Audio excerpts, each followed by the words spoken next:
Merry Christmas, everyone. It is the night before Christmas, and as usual, I have written a story for y'all.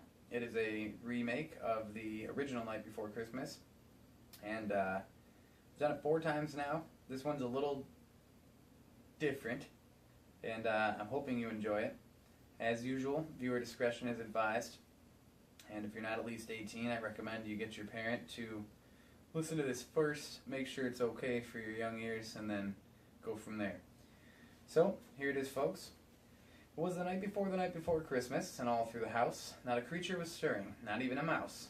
The drink had been consumed, all the dope had been smoked, all the presents had been purchased, everybody was broke. Now all were passed out from the party that day. On the ground in my 2-bedroom apartment they lay. The whole crew seemed happy and cozy as they slumbered. Not a person there realized that their days were numbered. And that's when it woke them, the crash from outside, as Santa pulled up with his 8-reindeered ride. Looking out the window, the crew received a shock. Santa looked nothing like anything they thought. The red suit was the same, and the white hair was there too, but this Santa looked deadly, from the tip of his cap to his combat-style boots. He had a teardrop tattoo under one eye, his arms were tatted and jacked. 6'5", there was no belly. This Santa Claus had a 6-pack. Even the reindeer gave them a scare. They had gleaming red eyes and matted blood in their hair. He glared at the window where the crew now stood. He put on black gloves and pulled up his hood. Then out into the night he let out a bellow, and the harsh sound of his voice turns thy legs into jello. Now Brutus, now Dagger, now Killer, and Bricks, on Apache, on Bullet, on Bandit, and Blitz. To the top of the house, to the top of the wall, dash away, for today we are killing them all. And with the force of hurricane winds did they fly, far out of sight into the dark winter sky, and then with a thumping I heard on the roof the sound of 8 massive reindeer hooves. And most of the crew, scared as shit, ran to hide. A few approached the fireplace to greet who arrived. And in the end their bravery had proved a grave mistake. Through the chimney Santa came, causing the earth to quake. Both Sean and Dusty fell to the floor, both of their knees having buckled. Santa Claus approached them both and let out a menacing chuckle. From inside of his pocket, Santa drew 2 candy canes, and with incredible force he drove them both into Sean Freer's brain.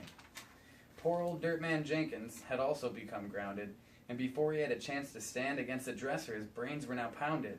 Santa stood up and pulled from his sack a coal-filled stocking and continued his attack. Through the bathroom door, Santa now burst. Behind the shower curtain, someone whispered a curse.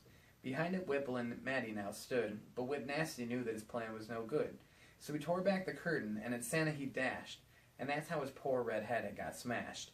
Now Maddie rushed Santa, trying her best to assist, but Santa, that savage, took her out using only his fists. Santa moved on to the kitchen, where Dale had grabbed a knife. He gave Lauren a smooch and told her, "Run for your life." He turned the knife on Santa, but before he could even try, a 2-foot-long icicle was jammed into his eye. A group was in the bedroom, waiting behind the door. They had forged a couple weapons and prepared themselves for war.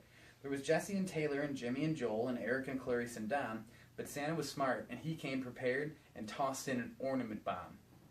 Now Ashley, Max, and Lauren made it outside and almost got away until the reindeer squad tracked them down and crushed them with the sleigh. Brian McMahon and Ariane were in the closet hiding. They sat there silent without a breath, listening to everyone dying. Then silence fell, they heard not a sound, so they slowly opened the door. Then Santa's little helpers came out of nowhere, and as for the details, I'll save you the gore. Santa reached the attic now, the only place left to go, and with one big boot he kicked down the door and let out a ho, ho, ho. He tapped his nose and disappeared, now invisible to the eye. We sit here now, Mo and I, trying not to break down and cry. And now my mind is wondering if we should try and fight, but right behind us, Santa's whispering, "Merry Christmas to all, and to all good fright."